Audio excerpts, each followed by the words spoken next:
So we would move for a judgment of acquittal again. Your Honor, we would renew that motion. No reasonable jury would be able to find Ms. Jewell guilty of count 1, 2, or 3 after the close of our evidence. First, we have culpable negligence. Just pointing out the jury instruction language. It says if there's a violation of that duty, referring to a duty of care everyone owes to each other, without any conscious intent to harm, that violation is negligence, it's not culpable negligence. During the state's case and our case, no evidence has been presented that this was a conscious intention to harm Aria, so culpable negligence has not been proven. I know that the state previously cited Taylor v. State and Lead v. State in their last argument against this motion. In Taylor v. State, it's a woman who tested positive for meth in the hospital. She was instructed not to sleep with a baby in the bed with her. She knew that she was a heavy sleeper when she used meth. She used meth the night the decedent passed away. She also chose to sleep in the bed with that child knowing that she was a heavy sleeper. She woke up throughout the night, never checked on the child, and the child was dead. That shows conscious intention right there. Similarly, Lead v. State, similar facts.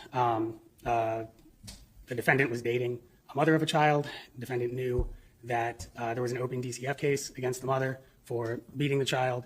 He repeatedly saw signs of abuse, made the conscious decision to ignore those signs of abuse and not report them. And that's another conscious choice there. The jury instruction indicates consciousness or intention is required. The state has presented no evidence to support that this was a conscious decision with the intention of harming Aria. So for those reasons, count 1 has not been proven, and we would ask for a judgment of acquittal on that. Turning to the felony murder, count 2, I know the state took issue with me referencing the New York felony murder statute. That is part of the analysis of the Florida Supreme Court case I previously mentioned, Studevant. And that case really talks about the difference between enumerated and unenumerated predicates for felony murder. And that case was dealing with an aggravated child abuse, right? But that is enumerated within the statute. And the court determined that because it's enumerated, and it was just one single act, but because it was enumerated, it doesn't matter that it's wholly subsumed into the felony murder. It can provide a predicate in and of itself, and they can be convicted of both. Comparatively, the court discusses when crimes are unenumerated, and if the harm is directly tied to the crime as an element of the crime, that is not an appropriate predicate there. This crime is unenumerated. It would fall under the last subsection without an intent to do harm.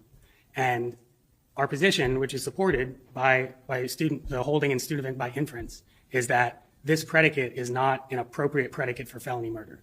Additionally, there are concerns the court needs to be aware of with this predicate, as the court has determined that there is no mens rea associated with this crime. When the Supreme Court evaluated the constitutional nature of the felony murder statute, they decided that because the intention from the predicate felony transfers to the felony murder, then that satisfies the jurisprudence surrounding there needing to be an intent for murder. And there is no intent or mens rea at all based on this court's ruling. So there is no mens rea to transfer. So for that reason, in addition to the one I previously mentioned, this is not an appropriate predicate for a crime, for felony murder rather. And as such, the court should enter a judgment of acquittal for felony murder. Lastly, we would still assert that knowledge is an essential element of the predicate crime, and there's been no evidence presented that indicated that Ms. Jewell knowingly left the child in the vehicle. So for those reasons, we'd also ask for a judgment of acquittal on that. Okay. State wish to respond? Very briefly, Your Honor, if I may. Your Honor, the state has put forth evidence that, taken in the light most favorable to the state, as a prima facie showing that a reasonable jury could find the defendant guilty. The state would renew all of its previous arguments made at the first judgment of acquittal, and now there's additional evidence that was put on during the defense's case. So beyond where we were the first time this argument was made, we also have the defendant's own testimony in addition to other evidence. If the legislature had designed or intended to preclude certain felonies, it would have written the statute to that light. So based on the previous arguments, the additional evidence before the court at this juncture, the state would request the denial of the judgment of acquittal. Morning, John. Yeah, I would just point out that there has been no evidence that this was a conscious act whatsoever. And the state's argument didn't highlight any of that. Then we would stand on our other arguments. Okay, I'm going to deny your motion for judgment of acquittal at this time. I still believe that these are questions for the jury to decide. Are we ready for the jury at this time? Yes, Your Honor. Okay, what we're going to do when we bring them in, I'll ask, or the defense can announce it's resting, and then at that point, we will move into a closing argument. Bring them in, please. All right.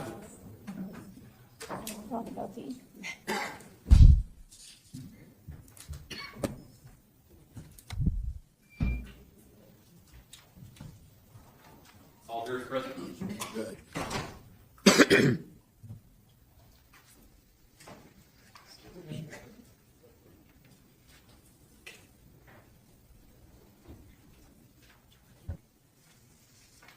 Be seated, please.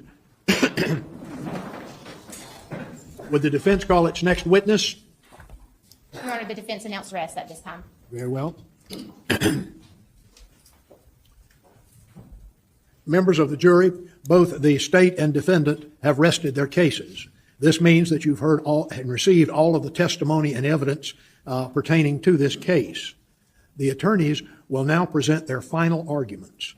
Please listen to what the attorneys say, and remember, it is not evidence, but you should listen carefully to their arguments. In making their arguments, the attorneys will be referring to the evidence presented or not presented during the trial.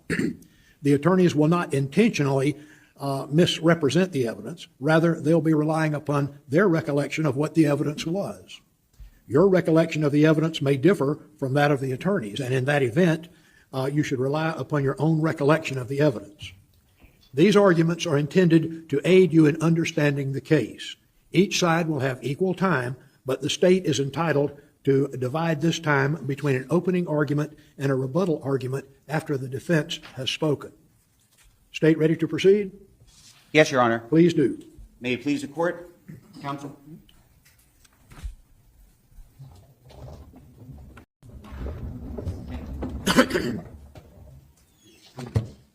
Good afternoon, everyone. I know it's been a long week.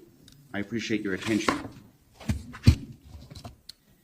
The defendant in this case, as you know, has been charged with 3 different offenses, crimes. First one was aggravated manslaughter of a child. Second one was third-degree murder, not premeditated during a felony. And a third one was leaving a child unattended or unsupervised in a motor vehicle with great bodily harm, or as in this case, death. I want to go through these counts in a little bit of detail, and there are lesser included offenses as well, so I want to go through that. The state, in order to prove aggravated manslaughter of a child, has to show 3 things. One, that Araya Page, the victim in this case, the 10-month-old infant, is unfortunately deceased. She is dead. We have proven that. Number 2, the death of Araya Page was caused by the culpable negligence of the defendant, who is seated in the courtroom today. I want to tell you, the court's going to tell you later during the jury instructions what is culpable negligence. The judge is going to read to you a bunch of instructions, but I want to tell you just a small portion of it. Culpable negligence means that every person has a duty to act reasonably towards others. If there's a violation of that duty, without any conscious intention to harm, that violation is negligence. The important thing here is, if there's a violation of a duty to be a nanny, a duty to be a babysitter, even if you don't have a conscious intention to harm somebody, then it is culpable negligence. Culpable negligence is consciously doing an act or following a course of conduct that the defendant must have known or reasonably should have known was likely to cause death or great bodily harm to the victim, in this case being Araya Page. And the state has proven that the defendant engaged in a course of conduct by leaving the baby in the car for a little bit over 5 hours. That is, it is reasonable to expect that the baby would die.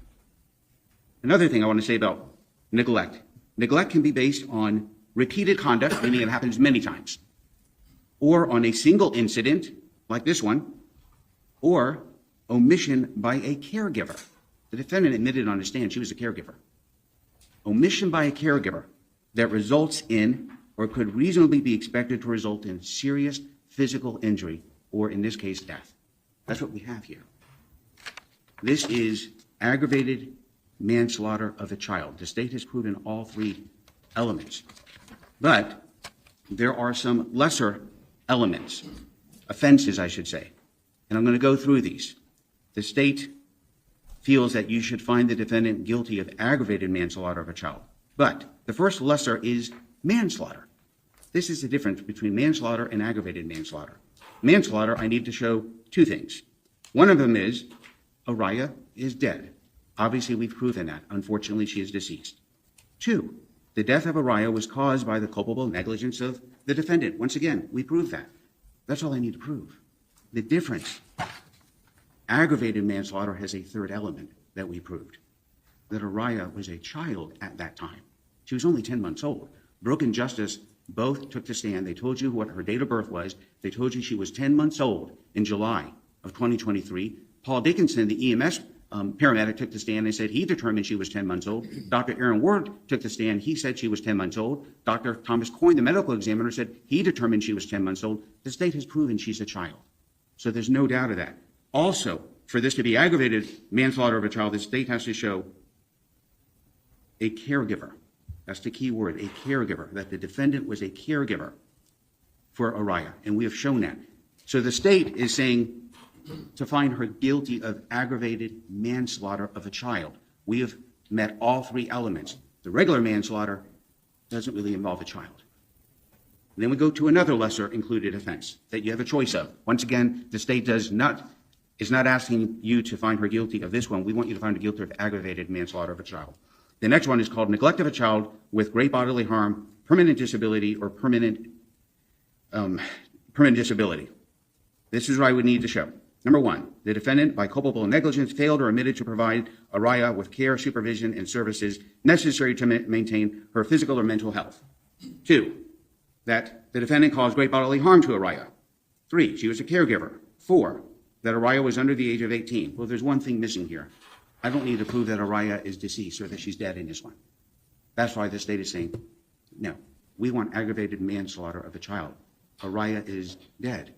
That's the proper one to find her guilty of. But there's still 2 or 3 more lesser offenses that you can choose from.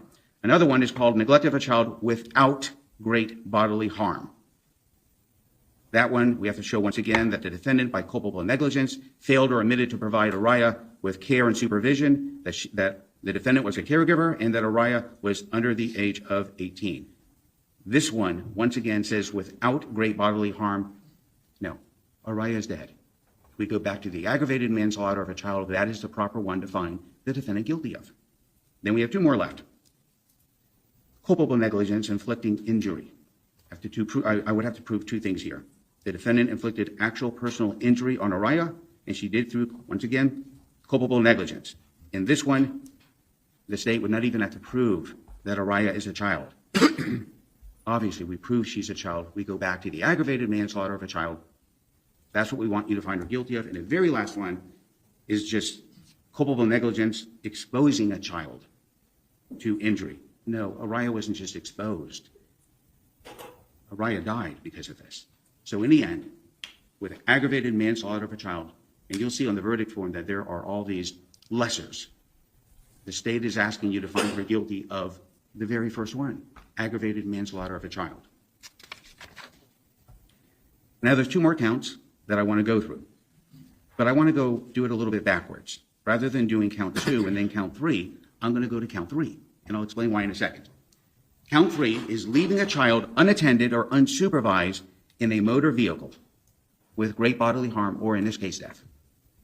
This is what the state needs to prove. The defendant was a person responsible for Araya. State has proven that. Araya was under the age of 6 years old. Once again, the state proved that she was 10 months old. The defendant left Araya unattended or unsupervised in a motor vehicle for a period of in excess of 15 minutes. Think about this for a minute. All the state needs to show you is she left her in the vehicle for over 15 minutes. This defendant left Araya in the vehicle 20 times more than that. 15 minutes is all I need to prove. She left her for a little over 5 hours. And lastly, what I need to show is that in so doing, Rhonda Jewell, the defendant, caused great bodily harm, permanent disability, or permanent disfigurement to the child, Araya.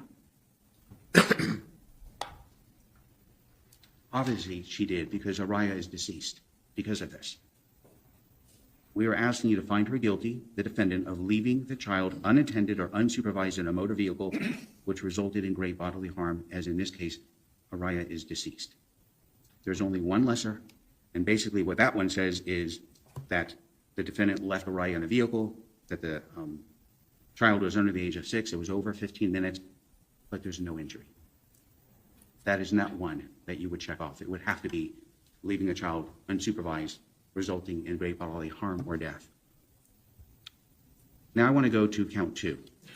Count 2 and 3 are linked in that the crimes charged in count 3, which I just mentioned to you, leaving a child unattended in a motor vehicle, is an element of count 2. Count 2 is the third-degree murder charge. This is what the state needs to prove for count 2, third-degree murder, third-degree felony murder. It's unpremeditated. We're not saying that any of this is premeditated. We're saying this is not premeditated. Number 1, Araya is dead. We've proven that. Number 2, and this is the important part where count 3 comes into it. While engaged in the commission of leaving a child unattended or unsupervised in a motor vehicle with great bodily injury, the defendant caused the death of Araya. You remember the example I gave, I think it was on Monday. I talked about if someone committed a felony, if someone robbed a bank, they had no intention of hurting someone. They wanted to rob the bank, and during the course of that robbery, unfortunately, somebody died. It's felony murder.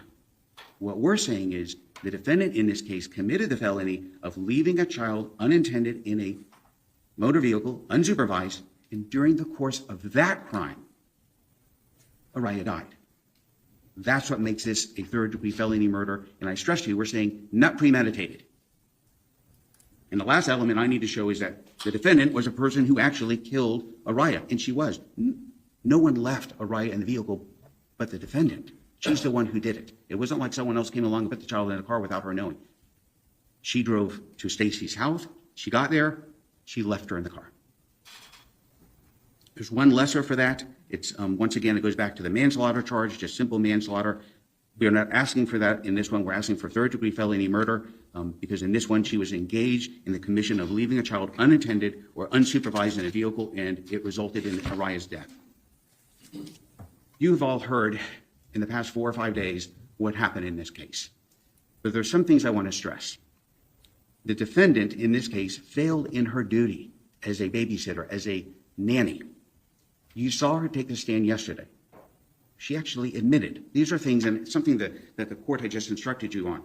This is what I'm going through is my memory. Go with your memory. I know some of you have been taking notes. Go with your memory. But this is what I have. She admitted on the stand more than once that she failed in her duty of care. I asked her point blank, wouldn't you agree you failed in your duty of care? And she said yes. She admits it was her responsibility to care for Araya. She admitted on that day, for those 5 hours, she didn't do that. She admits that Araya died under her watch. She admits it was her job to watch Araya. She admits it was her responsibility to care for Araya on that day. She also admitted it was her fault Araya was dead. These are things I asked her. And like I said, go with your memory. But these are things she admitted on the stand. These are also things she admitted she didn't do on July 19th. She didn't feed Araya for those 5 hours. She didn't make baby bottles or baby foods, never changed her diaper, never put baby lotion on her, anything you would do for a baby. She didn't do any of that because Araya was in the car for 5 hours. Keep in mind that the defendant in this case is a paid babysitter or nanny. This is her job. Brooke and Justice entrusted her to take care of Araya for those 2 days, every week, whatever it was. They paid her to do this, and she made the decision and said, yes, I'll do this. She did not do this on this day at all. And don't just take my word on it. Take her word. She said it yesterday on the stand. She did not do this for those 5 hours. Now let's talk about things she did remember. She remembered picking up Araya that day. She remembered that Brooke put her in the car. She remembered Brooke putting the baby bag in the car. She remembered going to the Burger King, or to the red light in front of the Burger King. She remembered going to Stacy's house. She remembered she got a can of chicken, bag of chips, her cell phone, her drink. She remembered that she texted Brooke twice. She Snapchatted with Nevaeh also. But she doesn't remember Araya.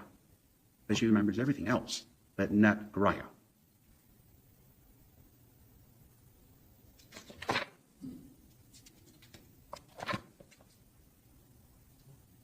The evidence that you heard and what the state has proven is that the defendant went to Brooke's house, Brooke and Justice's house, a little bit before 8. Her job was to get Araya. That's why she got up that morning, was to watch her, and the other kids at Stacy's house. She drives to Brooke's house. Brooke puts Araya in the car with the baby bag, and the defendant then leaves. And Stacy's house is like 10 minutes, 15 minutes down the road. It isn't that far. But when she was asked yesterday on the stand by me, did you forget Araya when you were at the Burger King or the light in front of the Burger King? Her response was yes. We're talking about 5, 6 minutes. You get up in the morning, you drive to someone's house to pick up their child, and in 4 or 5 minutes you forgot all that? You forgot you got a baby in the back of the car? That doesn't make sense. Then she gets to Stacy's house, she gets out of the vehicle, Araya's still in the vehicle, but she goes in with everything else in her hand, the cell phone, the chips, and the chicken, and all that. But Araya's still in there, in the car. What was also interesting was when she's inside of the house at 8:17, and you can take this into evidence, the text message, you've all seen it. At 8:17, she texts Brooke to let her know that Stacy has left. And I asked her yesterday when she was on the stand, didn't that ring a bell? You're talking to Araya's mom. And she said, no, we talk all the time. And I even said to her something to the effect of, but you're texting her at 8:17 in the morning to let her know Stacy has left. Why else would you be doing that? Unless you had Araya with you. Then you text her another communication at 8:32 in the morning. Still, nothing went off in her head. Araya's in the car. She says, I forgot. It doesn't make sense. Then at 11:25, she talks to Nevaeh Carter. That's Araya's aunt, the young girl that took the stand yesterday. And she's that Snapchat photo responding to it. The point is she's having communication with her. Nothing goes off. But this is something else that's strange. When Brooke comes to pick up Araya, she knocks on the door, and we know this, there's no answer. She rings the doorbell, there's no answer. She then calls the defendant. And think of it. At that moment, when she calls the defendant, and the defendant says to her, what door are you at? And she says the front door. She's talking to Araya's mom. She's talking to her on the phone, hears her voice. It still doesn't go off that Araya's in the car. This doesn't make sense.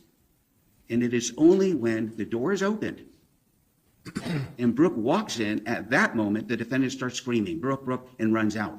So it didn't go off at 8:17 when she sent a text, 8:32 when she had another text, 11:25 when she talks to Brooke on the phone at around 1 o'clock or 1:15. None of that. It doesn't make sense. We all know what happened after that, unfortunately. EMS is called, Brooke calls 911, they arrive, the sheriff's office arrives, the fire chief arrives. Paul Dickinson took the stand, and he told you they were desperately trying to do CPR. Brooke had called her mother-in-law, Pamela Page, because she's a nurse for over 30 years, desperate to try to do something to save Araya. She said that I think the word she used was she felt, I think she said wet and rubbery. Her lips were blue. She's trying to desperately do CPR. Her mother-in-law is telling her, this is what you need to do. Paul Dickinson comes in with his paramedic with him, and they both take over trying to do something. But he even said on the stand, he realized that Araya was dead already. They noticed that the muscles had stiffened, rigor mortis had set in. The child was already deceased. And they then transferred the child to the hospital. Dr. Aaron Ward took the stand. He confirmed, obviously, that Araya, unfortunately, was deceased. After he got off the stand, the nurse took the stand, Charles Smith. And Charles Smith said that the temperature was taken of the child. And at that point, and keep in mind, Araya has been taken out of the car, put in a garage so they can try to do CPR, put in an ambulance, which I assume was probably air conditioned, but put in an ambulance, taken to the emergency room, and I'm sure the emergency room is air conditioned. So some time has passed, but her temperature at that point is 110 degrees.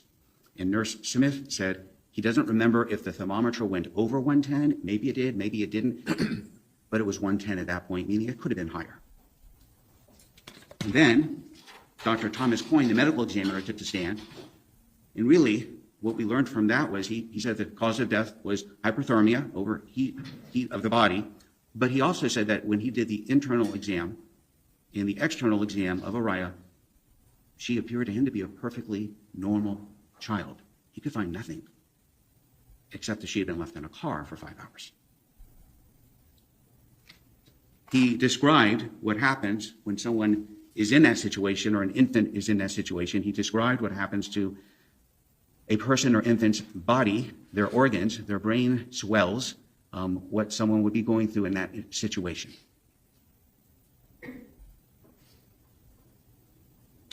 The defendant, as you know, was interviewed by investigator Brad Dougherty. I'd like to show you a clip of that if we could.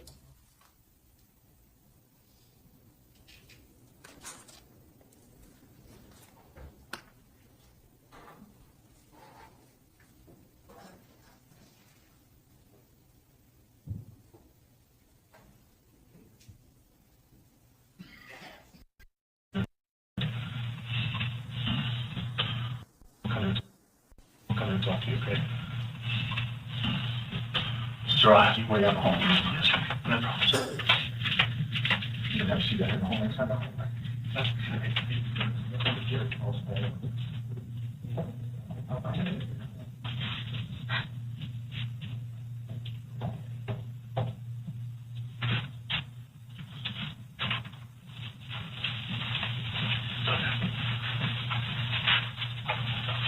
I'm checking the person that's occurred. I know this is very difficult, okay? Just gotta get through it, get a statement from it. Because you are here at the sheriff's office, and we're here talking to you in here, I gotta still let you know what your rights are, okay? Doesn't mean that you're arrested, just means you gotta know what your rights are because we're talking to you in a place you may not feel free to leave, okay? So Detective Clearshaw, are you going to say anything? Mr. Rhonda, you have the right to remain silent. Anything you say can and will be used against you in the court of law. You have the right to talk to a lawyer and have him or her present with you while you're being questioned. If you cannot afford to hire a lawyer, one will be appointed to represent you before any questioning, if you wish. You can decide at any time to exercise these rights and not answer any questions or make any statements. Do you understand these rights as I've explained them to you? Sure. Okay, with these rights in mind, are you willing to answer some questions for us? I know this is tough, I know it's very tough. Just kind of walk me through the day and what happened. I picked her up about 8 o'clock. I usually keep her 2 days a week. So I work Monday at my other job, but some things that fell through her husband only won't work night shift, so I went back. I went just Wednesday and Thursday at this place where I was at today. The house where you was at today? Mm-hmm. Which they have twins and a girl that I keep. Anyway, so on the same days, I pick up Araya from her house. But today was an earlier day because the other lady needed me at 8:15, so I picked her up at 8 o'clock, which is usually 8:30. Anyway, so I picked her up, and I pulled through Burger King to get something to eat, but the line was too long, so I left and went to the job I was at. On the State Street, correct? Mm-hmm. Right. So I got there at 8:15, and the baby was like, because she was asleep and she was quiet, and because I keep her every day, I forgot she was there. So I went inside, got busy with the other kids, and I even talked to the mom throughout the day, and it just didn't click Right. that the baby was outside. So that was at 8 o'clock. What time did you realize the baby was outside? You know, girl, You know what time roughly that was? one. When 911 was called? Okay. How many kids were in the car when you got home with her, when you got to that house today? Just her? Just her. Just her? Mhm. And the other kids were there, I'm assuming you babysit them for the family that lives at the house? They were there, already there? The homeowner that lives there, what's her name? You know? Stacy. Stacy. Mhm. Did Stacy know that you was bringing the other child? No, because sometimes I have one, sometimes I don't. Okay, so she had no idea. And where did you park at the driveway? In the rocks. In the rocks? Pulled off into the rocks. Okay. And the only reason I'm asking, I didn't know if maybe they would have seen anything when they left, when they left there. The stuff that's in the car, the baby stuff, is that for that child?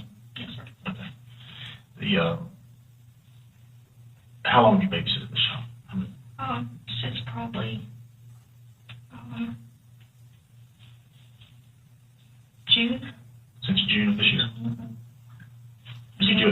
week or every day, or how does that work?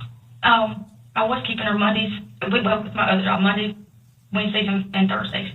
But she come to me a couple of weeks ago, about a month ago, and said, hey, my mother-in-law's going to keep her on Thursdays, so we'll just have her Mondays and Wednesdays. Okay. And so, because I didn't have this other job on Mondays because of their work schedule, I was off on, I kept her on Monday, so I went and got her on Monday, and I've done all my errands in McClenny, and Sorry. I keep her till 1, till her mom comes and gets her.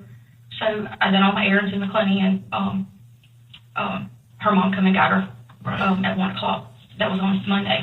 And on Tuesdays I have off. And on Wednesday I went to my other job, and I usually take her with me. But that was on Wednesdays. On Thursdays I didn't have her anymore. On Thursdays her mother-in-law kept her. So you said, just to go back and reiterate, you said when you got there to the house on State Street that she was sound asleep. Was the plan to come out and get her a little bit? Or? No, I normally just get out and get her and take her inside. But I'm saying you said you noticed that she was asleep when you got there. Well, I assumed she was asleep. She didn't make any noise. Okay, she wasn't making noise. Yeah, I just picked her up. Her mom said that she would probably go to sleep, so I just assumed she had fell asleep, but she didn't make any noise. This is what's interesting, and Investigator Dougherty questioned her on it further. And you can listen to that again if you need to. When you're in the jury room, you can come out, we can play it for you again and again. But she mentions to Investigator Dougherty that she got there, I think she says at 8:15, and she says something, the baby was, and then it's inaudible, I can't hear what she's saying, it's hard to make out, but she says the baby was something because she was asleep. She was quiet, and because I don't keep her every day, and then she says, I forgot she was there. And I go inside, I get busy with the other kids. Then she says, I even talked to the mom for a bit, it didn't click that the baby was outside. The investigator, Dougherty, then says to her later, like 3 minutes later, he says, you said you noticed she was asleep? And her response is, I assumed she was asleep. She wasn't making any noise. The mom told me she would probably go to sleep, and she wasn't making any noise. It's like two different stories. There's an inconsistency there.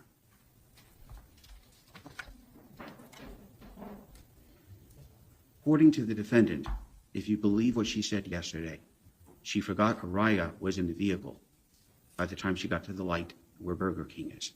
But my memory is, when she was then questioned after I questioned her by defense counsel, it was, I don't remember if it was there or when I got to Stacy's. So in a matter of a minute or two, the story somewhat changed again yesterday when she was on the stand.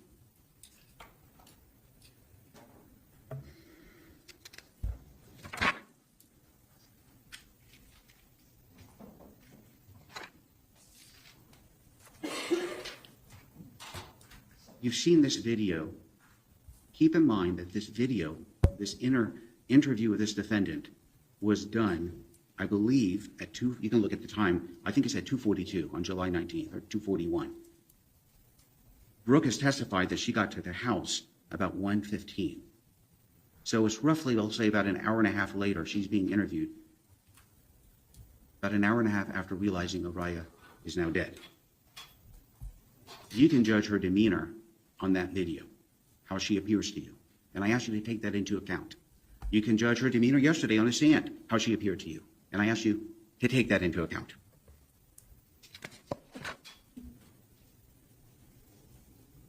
The body cam footage that we saw yesterday, you can watch that if you want to watch it. You can ask the court.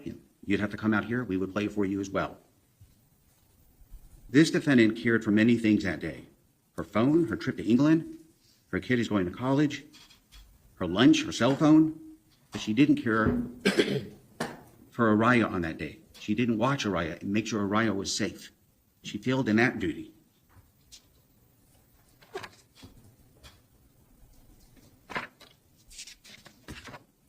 Today, we heard from Dr. Brian Cahill. That was the expert that the defense put on the stand. I have a few things I want to say about Dr. Cahill.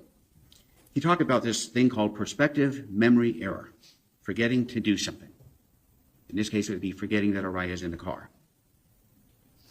When the court reads to you the jury instructions, you will never see the words prospective memory error. It's not in there. You will never see the words, I forgot. It is not in there. It's not part of the jury instructions. A reasonable person might forget to lock the door when they leave the house. They might go back and check on it and realize, okay, I didn't lock the door. That isn't what we're talking about here. We're talking about a babysitter that left a 10-month-old in a car for over 5 hours. That's what we're talking about here. Dr. Cahill mentioned something. He said 25 is a number he threw out. 25% of parents forget their kids are in the car. That was the number he threw out. He didn't mention, at least from what I heard, unless you heard something different, do these parents, did they forget their child was in a car for a minute and then remember the child was in a car? Did they forget their child was in a car while they were listening to a song and 3 minutes later they realized the child's in the car? Did they forget their child was in the car for 2 hours, for 3 hours, for 5 hours? He didn't say. Is it just a moment? Is it hours? He didn't elaborate on that. But in this case, once again, we're talking about a babysitter who's being paid. She took the responsibility to care for this child, and she failed, and she admitted that on the stand. Dr. Cahill also talked about being rushed in a routine, that it can affect your memory. This isn't an excuse. Every person has some sort of a routine, and every person probably every day, something comes up you're not expecting, and you're rushed to do it. That doesn't excuse this kind of behavior.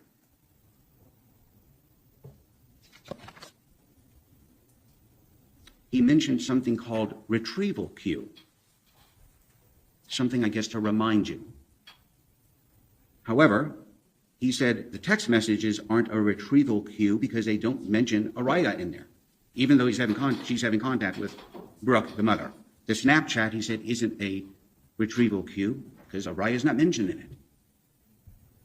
But a phone call from Brooke at 1 o'clock, the actual mother calls her, that's not going to be a retrieval cue?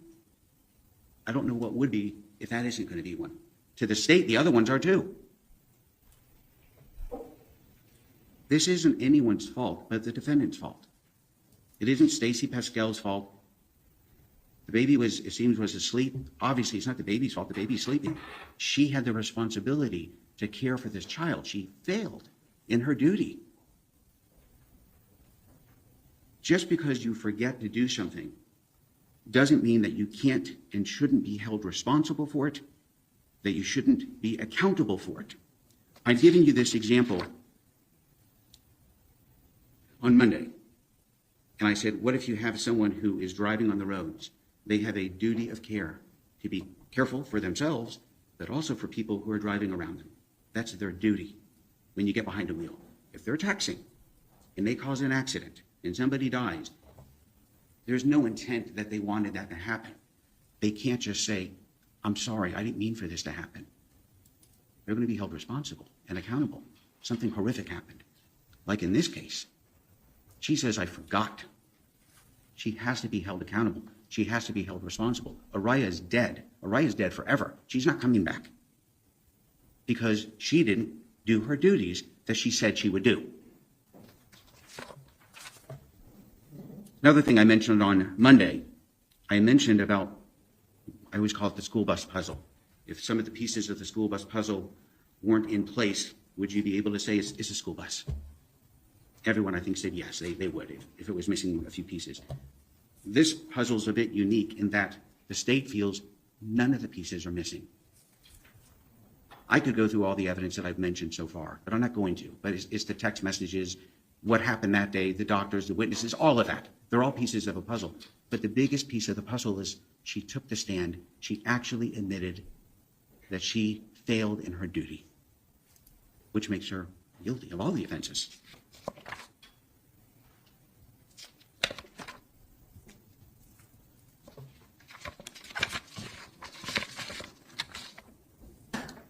I mentioned to you the judge is going to read you the jury instructions shortly. There's just a couple that I want to point out that I think, well, they're all important, but a couple I'd like to mention. This case must be decided only upon the evidence that you have heard from the testimony of the witnesses and have seen in the form of exhibits and evidence and the instructions that the judge will read to you. This case must not be decided for or against anyone because you feel sorry for anyone or you're angry at anyone. Your verdict should not be influenced by feelings of prejudice, bias, or sympathy. Your verdict must be based on the evidence and on the law contained in these instructions. Look, when you are part of a trial, it is easy to have your emotions affected. We're all human, that can happen. But you were all entrusted as jurors to follow the law. You can't let your emotions decide your verdict. You must decide this case on what the law says and what the facts are. Not how you feel about someone, whether you like someone or hate someone or feel sorry for someone. That isn't what we're here for. The facts show that she failed in her duties and Araya's dead because of her. That's what the facts are. And if you follow the law, you would find her guilty on all 3 counts. I will talk to you again after the defense does their closing. But I'll just end it for now with this. The state has proven this case beyond a reasonable doubt. We're asking you to find the defendant guilty of aggravated manslaughter of a child, Araya. We're asking you to find the defendant guilty of leaving a child in a vehicle unintended for over 15 minutes because she left her for over 5 hours. And because of finding her guilty of that count, the 3rd count, you have to find her guilty of count 2. Because if someone leaves a child in a vehicle for over 15 minutes and they're dead, count 2, the felony murder, says if you commit a felony and somebody dies, then you're guilty of 3rd-degree felony murder. So the state feels we have proven all 3 counts, and we ask you to find her guilty on all 3 counts. Thank you for your time.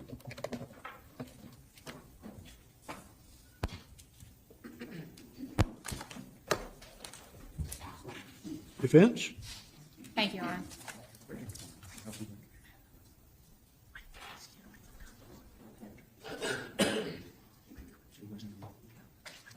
May it please the court, You may proceed. counsel.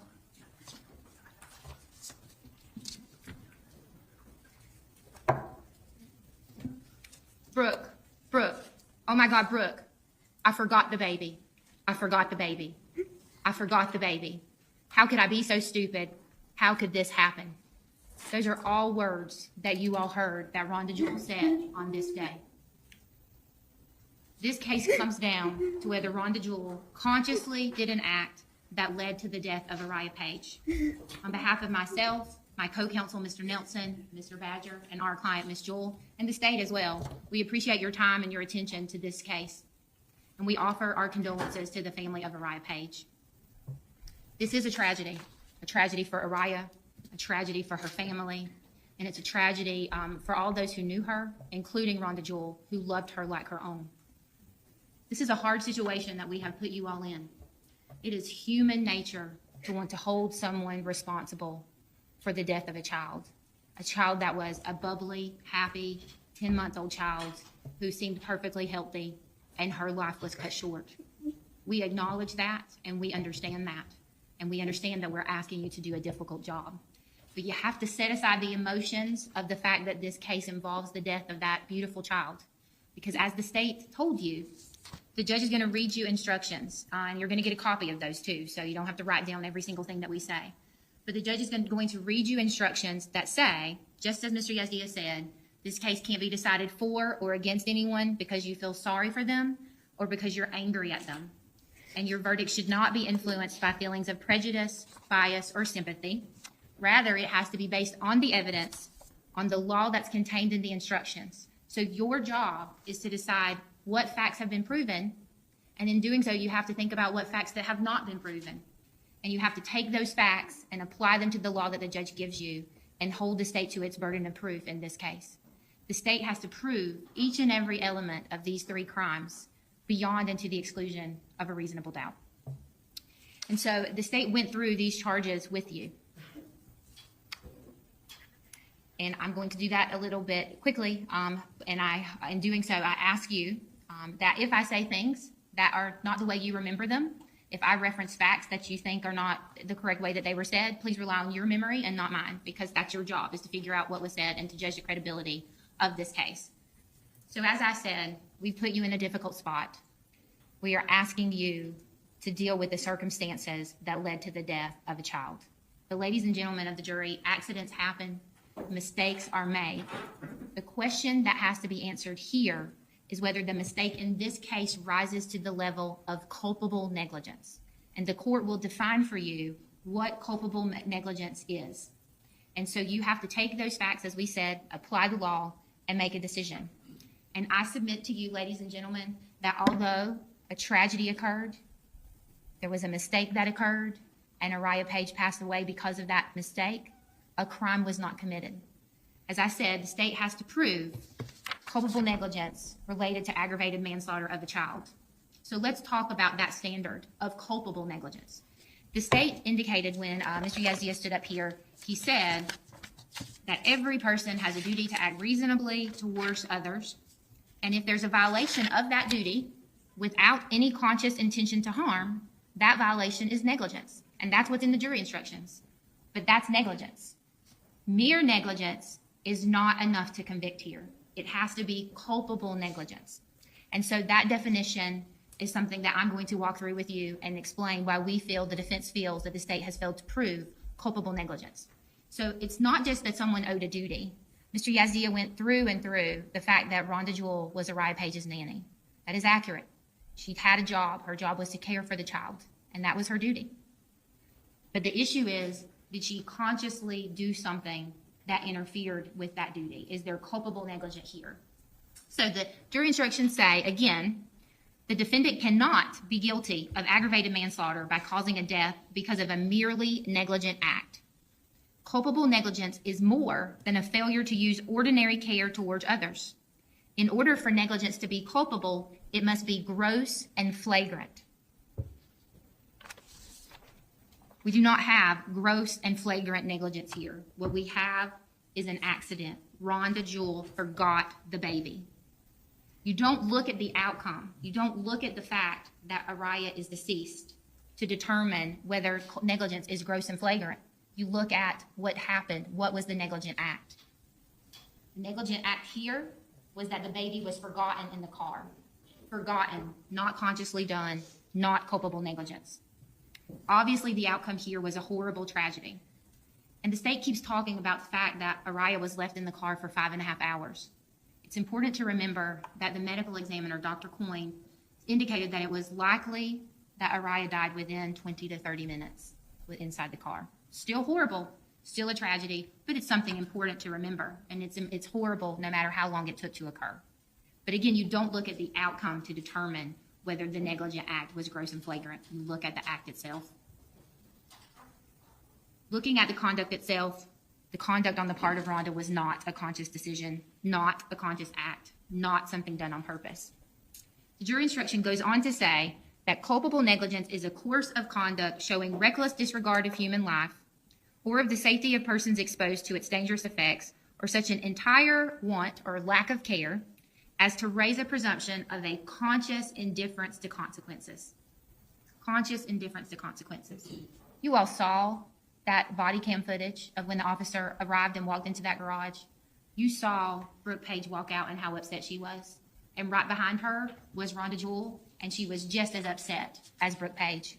Was that the face of someone exhibiting a conscious indifference to human life, or a conscious reckless disregard of human life? I submit to you that it was not. Jury instructions go on to say, the negligent act or omission, again, must have been committed with an utter disregard for the safety of others. There was no conscious act done here. It was simply she forgot the baby.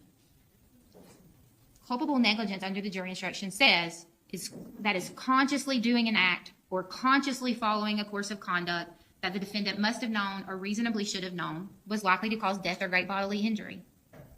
People know that you can't leave people or children in cars, that can reasonably lead to injury. But again, here, there is no conscious act on the part of Rhonda Jewell. She forgot the baby. Rather, what we have here is a tragic accident. There was no conscious choice on the part of Rhonda Jewell to leave Araya in the vehicle. The state seems to suggest that they just want you to ignore that part about culpable negligence and just say, well, there was a duty here. She didn't complete the duty. The baby passed away. That's it. That's all we have to prove. But again, that's not what the law says. And you all promised to follow the law, even if you didn't like it. And I know, again, we put you in a tough situation because human nature is you want to hold someone accountable. But this is not a crime. The state has failed to prove that a crime occurred. The state has failed to prove anything more than Rhonda forgot this baby in the car. There is no evidence that has been presented that indicates anything other than the fact that she forgot. And ladies and gentlemen, accidents happen, and sometimes they have tragic consequences. The state keeps saying, well, she remembered picking Araya up from Brooke. She remembered this, she remembered that. It doesn't make sense. Does it make sense that the text messages didn't trigger her? It doesn't make sense. Does it make sense? Ladies and gentlemen, the only way any of this makes sense is that Rhonda forgot that baby. You heard from Stacey Pascal. She thoroughly vetted Rhonda before she hired her. She talked to people she worked with. They told her, if there is any babysitter that you want, Rhonda's the one. Brooke Page and Justice Page knew Rhonda. They were tight, close friends. They had known her for years. They had seen her interact with the other kids that she nannied. They had seen her interact with Araya. They trusted her with Araya because she had never given them any reason to doubt the care that she would provide. So the only way that this makes sense is that she forgot the child. If the text message had triggered her memory, she would have gone and gotten Araya out of the car. And I wish that had happened because we wouldn't be here today. But it didn't because she forgot. As we said, culpable negligence is consciously doing an act or following a course of conduct. The only course of conduct that you have heard today is that Rhonda was a good babysitter and exercised great care for the children that she took care of. She engaged with them, she played with them, she got down on the floor in their level and had a good time with them. She wasn't one of those babysitters who sat on her phone all of the time and let them just run and play. That's not what's been testified here today, too.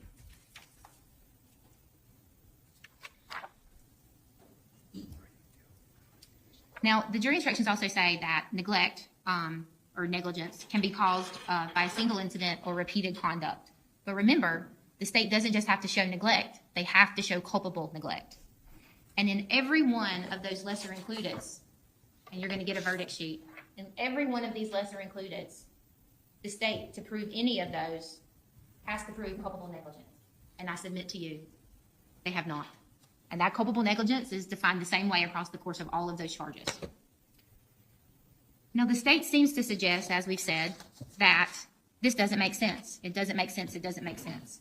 I'm not sure if the state is trying to imply that Rhonda left the baby in the car on purpose, which I would submit to you makes absolutely no sense. You heard her testimony on the screen that she usually picked the baby up immediately and walked in the house with her. There was no evidence that she would leave the baby in the car if the baby was asleep and go back and get her later on a repeated basis. That was not presented to you. So I'm not quite sure where the state is going with this. It doesn't make sense. Because again, the only way that it makes sense is that she forgot her.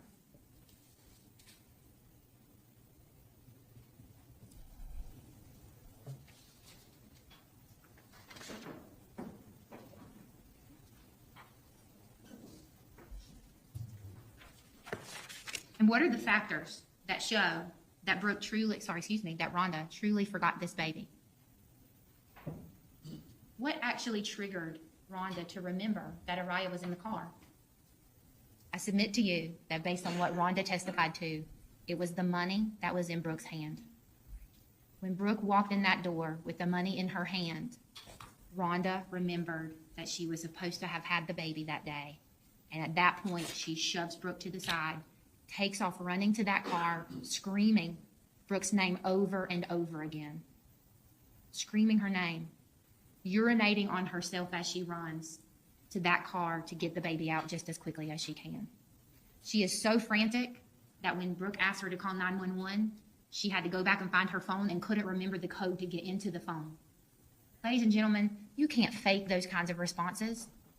She had forgotten Araya. She had forgotten that she had her. Further, she repeatedly told Stacey as she called her, or told her when she called her, I forgot the baby.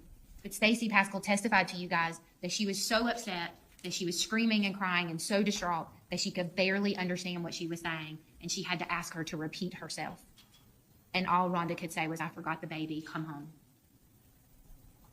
And you also have the testimony from Stacey saying that when she got home and made it to Rhonda, Rhonda physically got sick and vomited and was dry heaving in the bushes. You can't fake those. Those are all indicators that Rhonda truly forgot this baby was in the car. Now, we heard from Dr. Cahill today And he talked about memory. We all know that people forget things. We've all done it. And he named that failure to remember things that you're supposed to do in the future as prospective memory error, meaning you forgot to do what you were supposed to do in the future. And he talked about the fact that there were several things in our lives that can contribute to those kind of errors.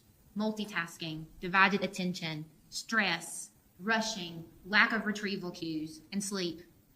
I think I got them all. And the only one that he said that was not present in this case was sleep issues. Every other one of those factors was involved. And one of those factors, any one of them by themselves, can affect your ability to remember things. But when you start piling them on top of one another, it greatly increases the likelihood that you're going to have a prospective memory error.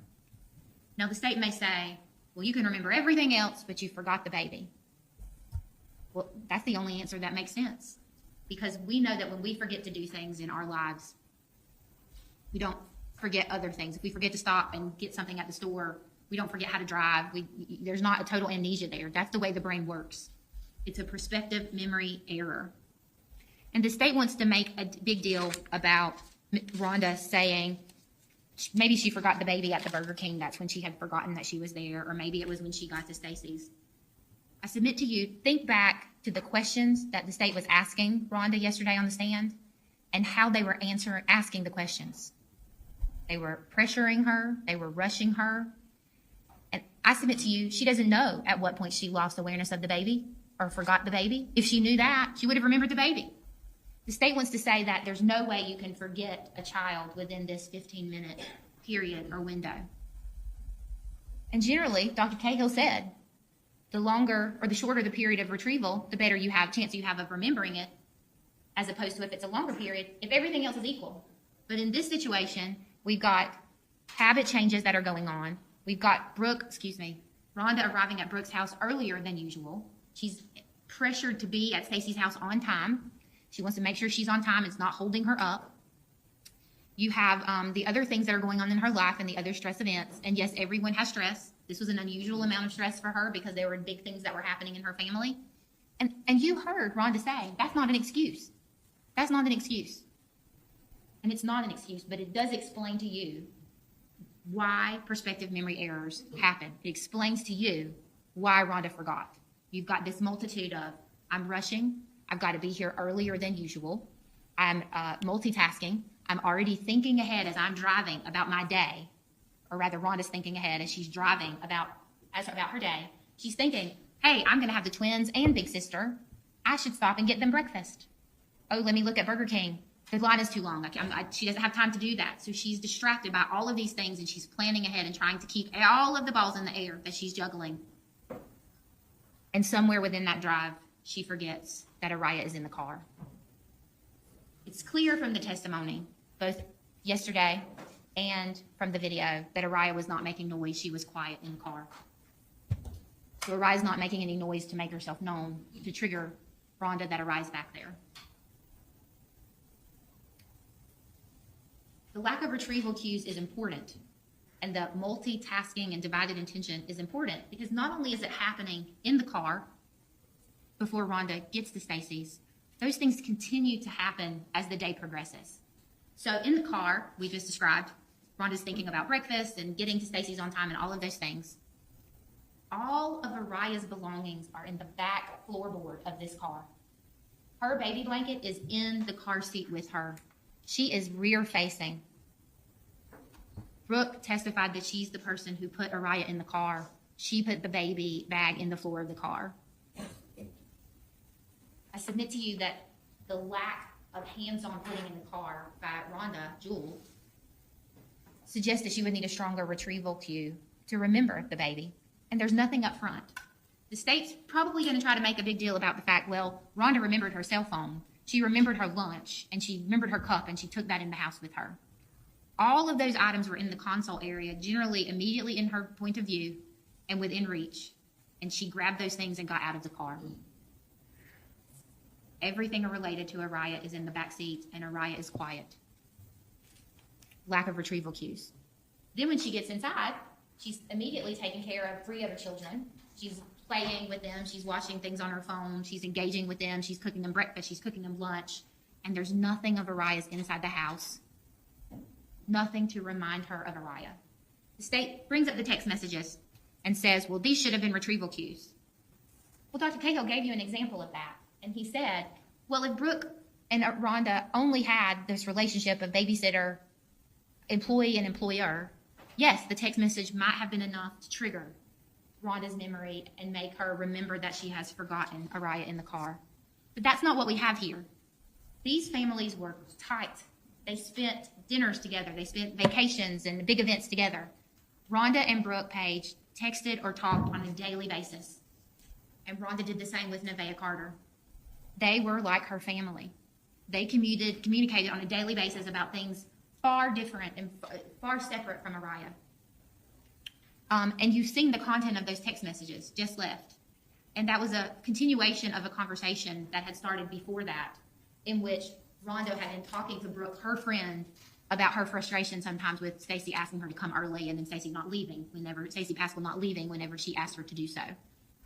Nothing in those text messages mentions Araya. There's no asking about Araya. Nothing in the conversation would trigger Rhonda to remember Araya because of that close relationship that they had and the fact that they communicated all the time. That's what Dr. Cahill was trying to say today.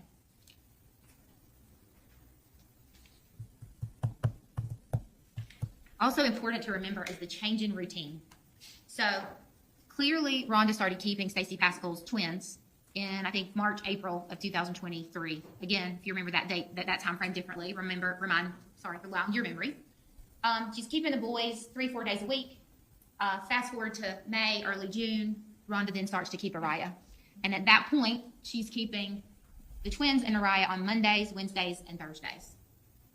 Fast forward 2 to 4 weeks from that, and the schedule has changed again. So we are now maybe middle of June, early July, and Araya is now coming back, and their days are backing down. Her grandmother's going to keep her on Thursdays. So Rhonda has Araya and the twins on Monday and Wednesday, and then has the twins by themselves on Thursday. And every time she has the twins and Araya at the same time, they're going to Stacey's house. But there are times when she doesn't have Araya, like Thursdays, so she only has the twins at that house. And then you heard in the couple of weeks leading up to July 19th, specifically if you backtrack to Monday the 17th, Rhonda didn't have the twins. The schedule had changed again. The twins' dad was now working night shift, and so they had backed her down to Wednesdays and Thursdays. So you've got Araya with Rhonda on Mondays, not at Stacey's house, and they're running errands. You've got Araya on Thursdays, Rhonda on Thursdays, just keeping the twins. And then I think even if you back it up, so you've got the 19th when this unfortunate incident happened, you've got a schedule change on that day with we got to be early. The Monday before that, there's a schedule change. It's just Araya. The Wednesday before that, it was testified that there was a schedule change and it was just Araya. And that Thursday before would have been just the twins. So you have all of these changes going on in a short period of time, in addition on top of all of these other factors. And again, multitasking divided attention by itself could lead to prospective memory errors. Lack of retrieval cues by itself can lead to errors. Changes in the routine can lead to errors. But when you put all of those together, you've got a perfect storm. And a more likely than not, an even greater likelihood of this prospective memory error. And one of the things that you heard Dr. Cahill say is that when people look at things and stuff happens, we as people are more likely to attribute negative character traits to something somebody else does to us than consider those negative character traits as opposed to environmental factors. Like you gave the example, you're driving and someone cuts you off. Your immediate reaction is to think, oh, that person's a jerk. You're not going to give them any benefit of the doubt. But if you had cut someone off, then you're more likely to think, what's going on here? I got to get to the hospital. I'm in a hurry, such and such and such and such. So the reason that's important is because people in general, I think Dr. Cahill said or testified to, they question, Ms. Johnson, how can you forget a baby in a car? A baby is not a gallon of milk at the store. It's a super important thing. But that brings up the conversation that Dr. Cahill had with you. Prospective memory errors lead sometimes to catastrophic results. He told you about the study with the airplane crashes. I think he said 74 out of 75 airplane crashes were related to prospective memory errors. Just because it's something really important doesn't mean that your that your brain won't forget it. It doesn't mean that you can't forget. And Dr. Cahill was honest. He said, I can't say definitely that Rhonda Jewell had a prospective memory error or not. I'm not in her brain. But what he did tell you was that all of those factors that we just got through talking about make it more likely than not that she would have had a prospective memory error, and that those factors support what she told you, which was that she forgot the baby. And how do we know that the error actually occurred? Because she didn't get the baby out of the car. Had she remembered Araya, she would have grabbed the car seat, taken her inside, and played with her and loved on her all day long. She was a good nanny, and she loved Araya. So again, you might think about, Ms. Johnson, how do we forget a baby? You heard Dr. Coyne, the medical examiner, say he's dealt with about 4 hot car deaths over the course of his career. So they're not super common, but they do happen. Even Brad Doherty, on the video interview of Miss Jewell, says it's possible to forget things, even a child. It's possible to forget things, even a child. Dr. Coyne also testified that even though he's only had 4 that he's had to deal with post-death investigations, autopsies related to in his career, he said they still happen every summer. And he also said that they can happen even in milder conditions when the temperature is not the middle of July. And I submit to you that if this were not a more common occurrence, if it were not a problem, the new cars that you buy wouldn't have those car sensors in them that say, check the rear seats when you get out of the car. They don't put those things in vehicles because one child dies. It happens. It's a tragedy. But Rhonda forgot the baby in her car. It is not a crime.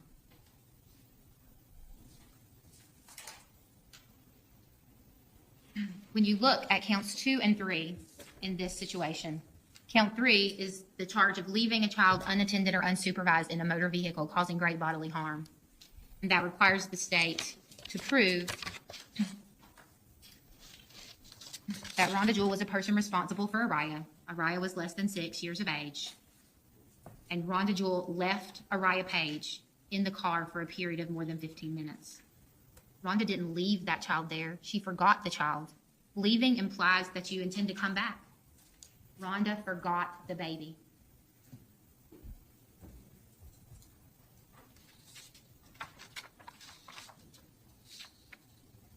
And I submit to you, and as the state I think has indicated, that if you don't believe the state has proven count 3 that she left the baby, which she didn't because it was an accident, she forgot, then you can't find Rhonda guilty of count 2, the 3rd-degree murder. Now, the state seemed to suggest that if you found her guilty of count 3, you had to find her guilty of count 2. That's not what the jury instructions will tell you.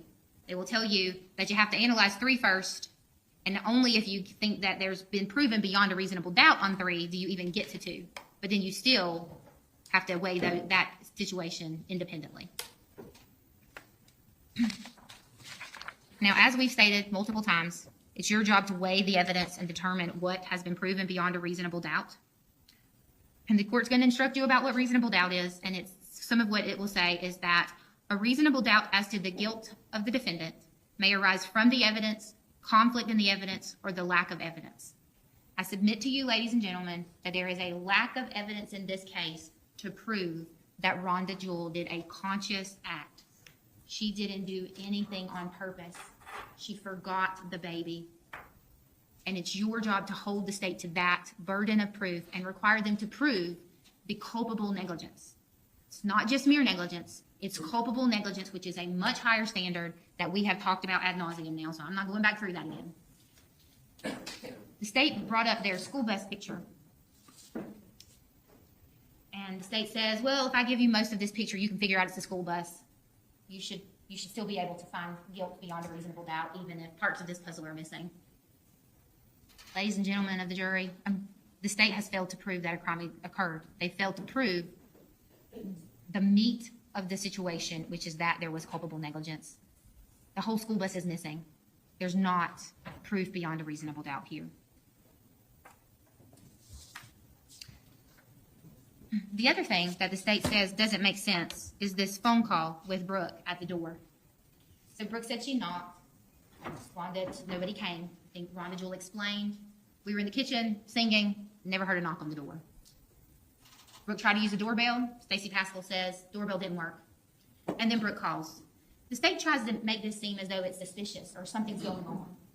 There's nothing going on except for Rhonda is taking care of the twins that are in the house and doing what she's supposed to be doing related to them and feeding them and doing those things. And they're having a good time and they're singing, right? There's nothing suspicious going on there.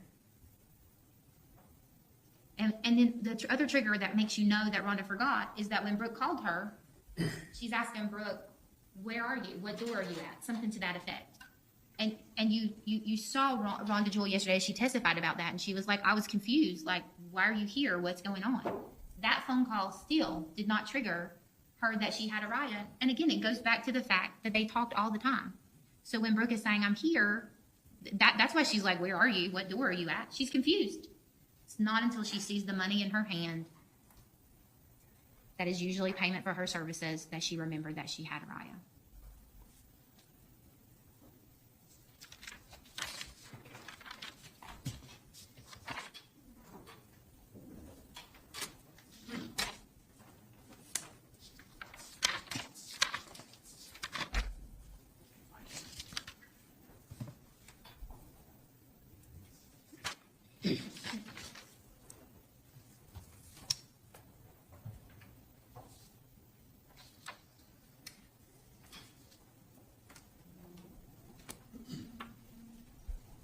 May I have just a moment?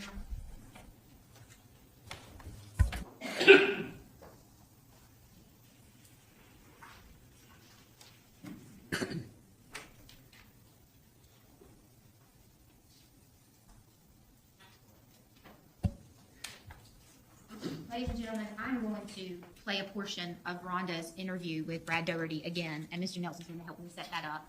And I'm actually going to try to put these speakers closer to you, because you heard Mr. Yazdia say that there was a portion of this interview that is not, you can't hear it, that is unintelligible. I submit to you that you can, because what the state's trying to do is they're trying to say that in this interview that Rhonda says she was asleep. They're trying to use that to make you guys believe that Rhonda knew the baby was asleep and that that's why she left her in the car. They haven't flat out said that, but I think that's where they're going. And I submit to you that that's— Your Honor, the state objects to the characterization of what she thinks I'm trying to do. Sustained. Sorry.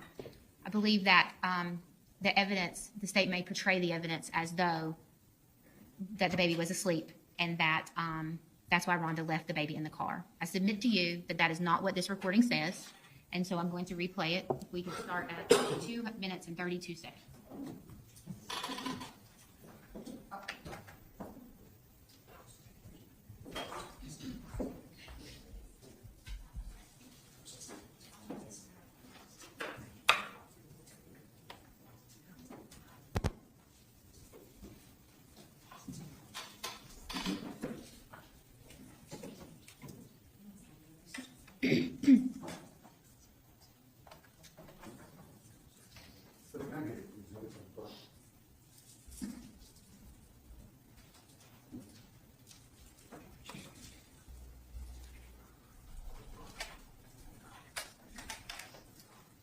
Detective Doherty said that Rhonda said that the baby was sleeping in the car, but that's not what she said.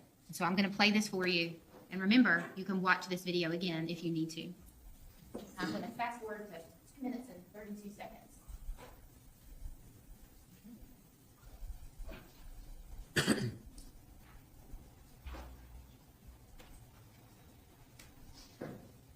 We're at 2 minutes and 24 seconds, assuming the computer does what it's supposed to.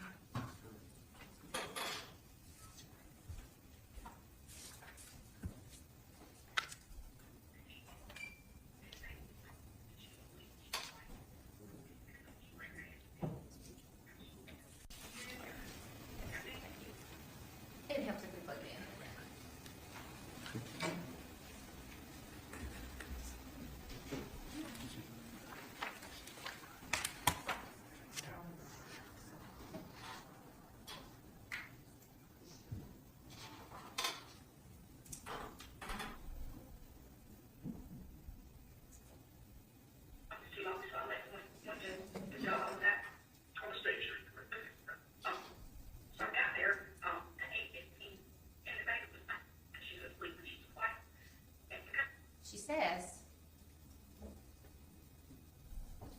I got there at 8:15. The baby was, I guess, she was asleep. She was quiet. And again, if you heard something different, I rely on your memory. And then she says, because I don't keep her every day, I forgot she was there. So it's not that she's saying the baby was asleep, so I purposefully left her in the car. She's saying, I guess she was asleep. She was quiet. Now, the state talked about Rhonda's demeanor as she talked to you today and her demeanor in this interview. You've also had an opportunity to hear about her demeanor from Stacey Pascal. You had the opportunity to hear from her demeanor about Brad Doherty. You had the opportunity to briefly see her on that body cam footage as she's coming out of the garage as the officer is going in. Clearly, from those accounts, Rhonda Jewell was distraught, very upset. Stacey indicated that she vomited, that she was dry heaving, that she was screaming and so distraught that she could barely understand her. And in the course of that, she had urinated on herself. This interview happens an hour and a half later, and Detective Doherty says that Ms. Jewell has significantly calmed down by that point, but you can still hear and see the emotion on her and in her voice as she talks, and you could see and hear it yesterday. So please take into consideration all of those things when you're thinking about her demeanor, for whatever her demeanor is worth to you. But I submit to you that her demeanor is that of a person who forgot a child in a car. She forgot the child. She didn't think the baby was sleeping and leave there. When you fast forward in that interview and the part that the state played earlier, Brad Doherty circles back around to Rhonda and asks her, and she says, I assume she was sleeping. You heard Dr. Cahill testify today that the fact that Ms. Jewell remembers all of the other time frames and things that are going on this day, but didn't remember Araya, doesn't make her memory bad. It doesn't make her be untruthful. What happens is she's had to recount this story to multiple people, attorneys, the sheriff's office, friends, family, through this last year and a half since this case happened. And you also heard her words. I forgot the baby. I forgot the baby. How could this have happened? I submit to you that she spent the last hour and a half before this video interview going through her head, how could this have happened? How could this have happened? So when she says, I assume she was sleeping, she wasn't making noise, she's not saying, oh yeah, I left her in the car because she was asleep. She's saying, I forgot she was there and she was quiet, and that's part of why I forgot that she was there. Again, I submit to you that that's not an inconsistency as the way the state would want to say it is. Rather, it's a person being interviewed an hour and a half after an extremely emotional event that was tragic to her, the death of a child that she loved.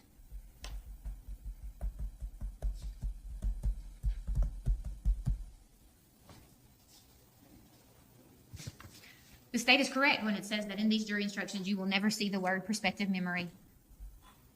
You'll never see, did she forget? Prospective memory is just a fancy way of saying that you have to remember something in the future. And a prospective memory error is just saying that you forgot to do that. You forgot to remember the thing that you were supposed to remember to do in the future. Again, what these jury instructions say is that the state has to prove that Rhonda Jewell did a conscious act or consciously chose to follow a course of conduct that she knew or should have known was likely to cause death. I forgot does not mean a conscious choice. It means I forgot. There was no conscious choice that was made. And the state didn't call any doctor to refute Dr. Cahill's testimony. Objection, Your Honor. If we can approach briefly. May-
state brought up the example of a driver's duty of care, and that you all agreed that a driver has the duty to exercise care to both themselves and to the other public surrounding.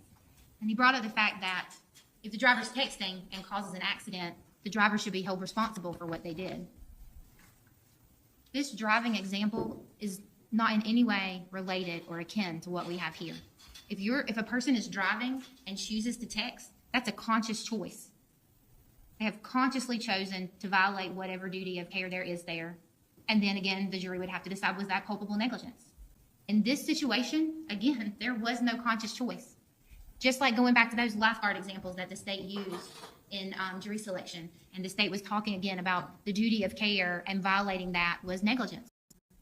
Well, again, I think the examples that were used were the lifeguard falling asleep or the lifeguard, reading a book or being otherwise distracted and not doing their job.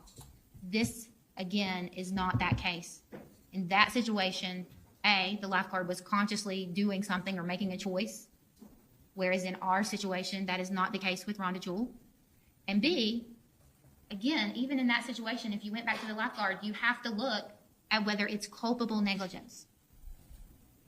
Again, the results do not determine whether culpable negligence occurred. You have to look at the negligent act itself and determine whether that was a consciously done act or a consciously chosen course of conduct. And I submit to you that it was not. This was a mistake. This was an error. It was a memory error that Dr. Cahill said could happen to anyone, and does. These sorts of memory errors, the failure to remember to do something in the future, does happen to anyone. And unfortunately, sometimes those results are catastrophic. This is a tragedy. It is a horribly sad situation, but it is not a crime. Again, it's human nature to want to hold someone accountable, but you have to apply the facts that have been proven to the law that is given in making your decision. And the defense submits that after you do that the state will have failed to prove culpable negligence beyond a reasonable doubt, will have failed to prove that Rhonda Jewell made a conscious act or decision to leave Araya in the car, and that this was simply a horrible mistake, a horrible lapse of memory. And so we are asking you to find her not guilty on count 1. We're also asking you to find her not guilty on count 3, because she did not leave the child in the car, she forgot the child in the car. And as such, you can't find her guilty of count 2, the murder that is predicated on count 2. Again, I thank you for your time, and we appreciate you. Thank you. May it please the court, Your Honor? You may proceed. Yes, sir. Thank you, Judge.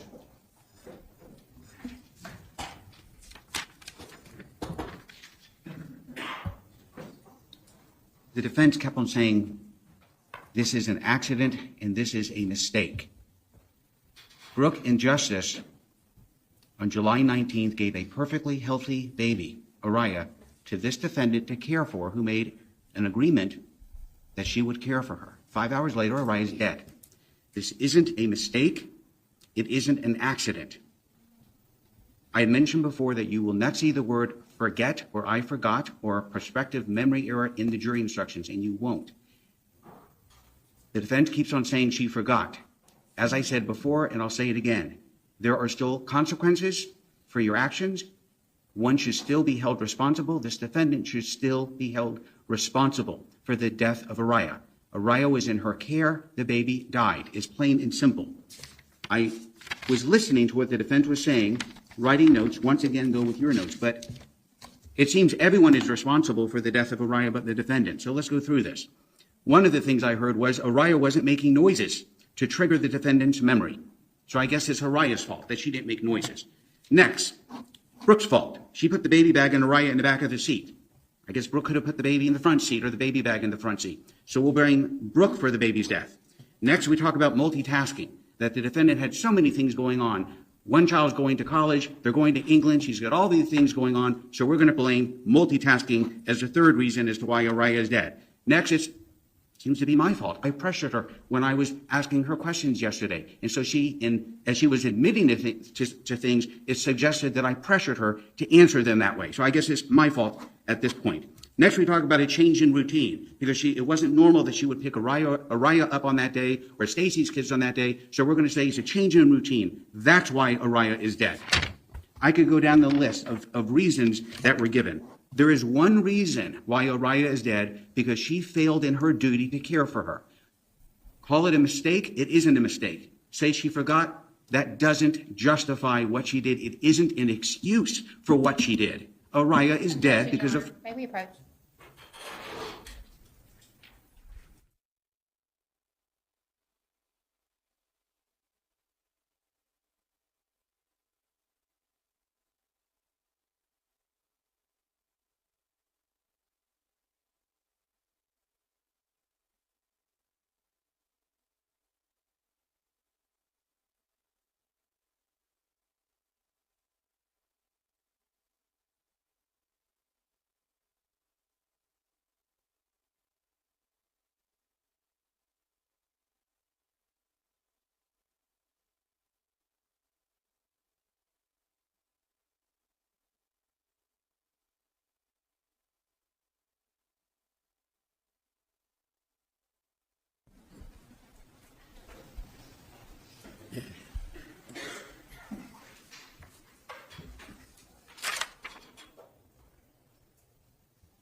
We keep on talking about the word culpable negligence.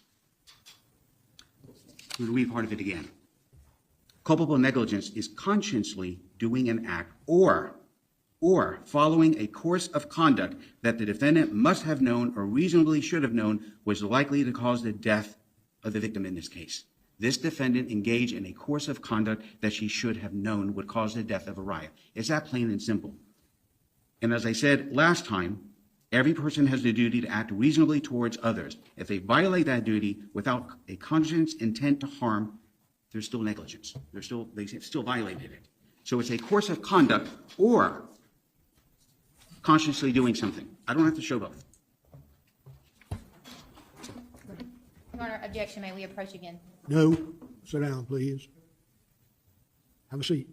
You can make your argument from there. What is your argument? My argument is that the state's mischaracterizing the law and discussing negligence instead of explaining culpable negligence to the jury. Your response? I am actually reading, Your Honor, from The instructions. that are part of the jury instructions. I think the problem is he's not giving the entire context of that sentence, Your Honor. Okay, the jury will note that he's only reading a portion of the definition. I will read the entire definition to you, and you will have that definition later. But he's making a point, apparently, with respect to that. Carry on, sir. Thank you, Your Honor. Defense had mentioned about gross and flagrant. That is also part of the definition of culpable negligence. If the death of a 10-month-old child who's been left in a vehicle for 5 hours isn't gross and flagrant, the state doesn't know what would be considered gross and flagrant. This is gross and flagrant. This shows a reckless disregard of human life. Also part of the definition of culpable negligence that the court will read to you. It must be gross and flagrant. It must show a reckless disregard of human life and for the safety of other people, including Araya's safety. That's part of the definition of culpable negligence. The court will read to you the entire definition and listen to the entire thing because it fits. What the defendant did is completely culpable negligence. It satisfies count one completely. Something else that the defense mentioned. The defense mentioned the child probably died in 20 or 30 minutes. The child is dead. Whether the child died in 20 or 30 minutes or 4 hours, Araya is dead. Does it make it better that it's in 20 or 30 minutes? Does that somehow excuse this behavior?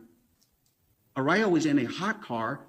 What we know is her temperature went up to at least 133 degrees because the car went up to 133 degrees. Her brain was swelling, her organs stopped working, and she died. Whether it's 20 or 30 minutes, or 1 hour, or 2 hours, or 5 hours, the point is Araya is dead.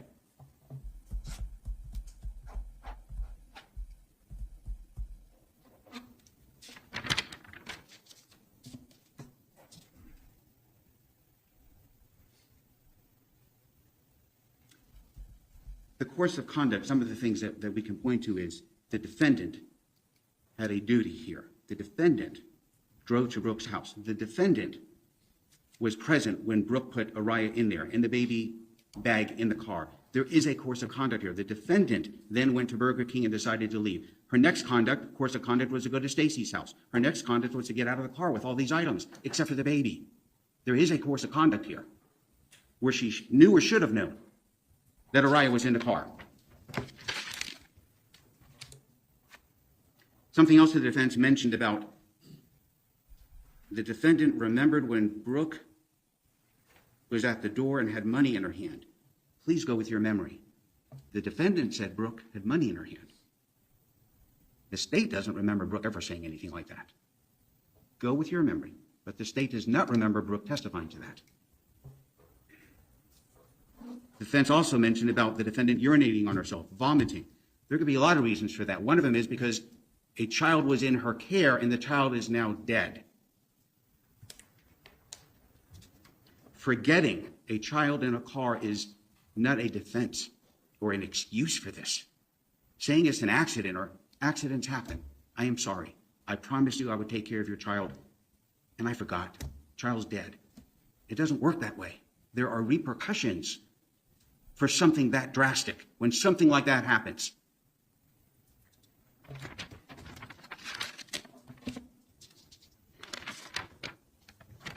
Defense mentioned a few times that the defendant and the victim's family, I believe, were very close.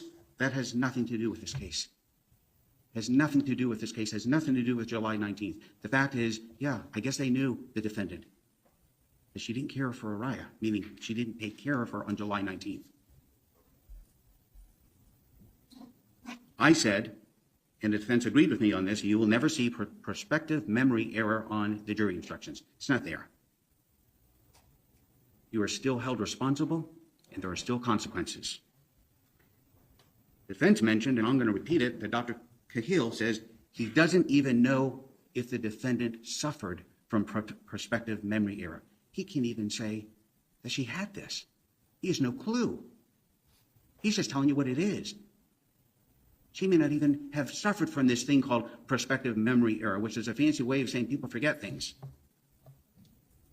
The defense mentioned she didn't, this is semantics. The defense said she didn't leave the child in the car. She forgot the child in the car. Look, count 3 is very clear. I don't need to prove intent. And the state has made it very clear. On count 1, we're saying culpable negligence. We're not saying intent. I don't need to prove she intended to do anything. Count 2, I was very specific to say third-degree felony murder, not premeditated. And what the state means by that is we're not saying she meant to do it. We're not saying she intended to do it. And then count 3, the same thing. I don't need to prove any intent, and I've never alleged she intended to do it. But we're not going to play word games here and say leaving is not the same as forgetting. She didn't leave the child in the car for 5 hours. She forgot the child in the car for 5 hours. The statute is clear. If you leave a child in the car for 5 hours, unsupervised, over 15 minutes, and something bad happens, you're guilty. She left the child in the car.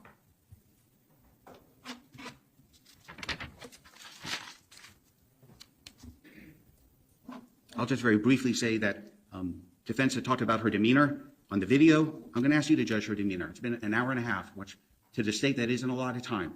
An hour and a half later, she's giving an interview. You judge her demeanor. An hour and a half after she realized that a child in her care is now dead. Prospective memory error. Do you need to remember to care for a child when you pick them up from the parent's house? Ms. Johnson mentioned about my driving example, that you make a conscious decision to drive. She made a conscious decision to care for Araya. She was getting paid money. She picked her up on certain days. She drove there that day. She had Araya put in the car, the baby bag put in the car. She made a decision to care for Araya on that day, and she didn't. Once again, when you go back into that jury room, look at all the evidence. I put some evidence on, the defense has put some evidence on. You as jurors have to look at everything, not just the state's evidence, the defense evidence as well. We are asking you from count 1 to find her guilty of aggravated manslaughter of a child. Araya is dead because of her culpable negligence. Then for count 3, I'd like to switch it, leaving a child in a car for over 15 minutes, resulting in death. She's guilty of it. And once again, we're not saying she did this on purpose. That doesn't matter here. We're not arguing intent. And then for number 2, third-degree felony murder, not premeditated, because the felony she committed was leaving the child in the car for over 15 minutes, 5 hours actually, and the child died because of her actions or inactions for not caring for that child. So once again, I ask you to find her guilty of all 3 counts. Thank you.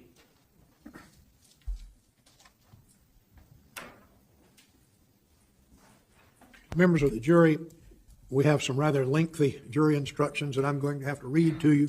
So before we do that, we're going to go ahead and take about a 15-minute recess. Ms. Jewell, would you and your attorneys please stand while the verdict is read? At this time, I'm going to ask the clerk to please publish the verdict.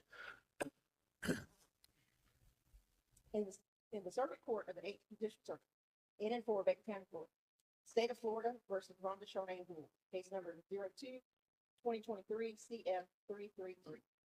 We, the jury, find as follows as to count 1 of the information. The defendant is not guilty.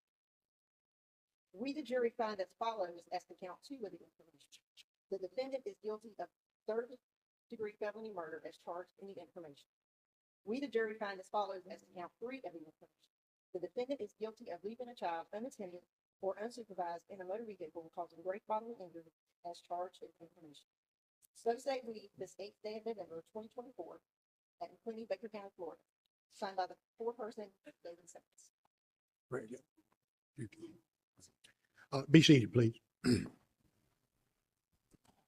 Is either counsel aware of any further proceedings that would require the presence of the jury? We'd like to have the jury polled, Judge. Okay. Members of the jury, a request has been made that the jury be polled. The purpose of conducting a poll is to verify that the verdict of the jury is unanimous. Shortly, the clerk will be asking each of you individually if the verdict that was just read is your verdict, and you should respond appropriately, yes or no. I remind you that you are still under oath that you took at the commencement of this trial. The clerk will now conduct the poll of the jury. Juror number 288, is this your verdict? Yes. Juror number 48, is this your verdict? Yes. Juror number 373, is this your verdict? Yes. Juror number 150, is this your verdict? Yes. Juror number 139, is this your verdict? Yes. Juror number 50, is this your verdict? Yes. Very well. Any further proceedings involving the jury? No, Your Honor. No, sir. Very well. Members of the jury, I want to thank each of you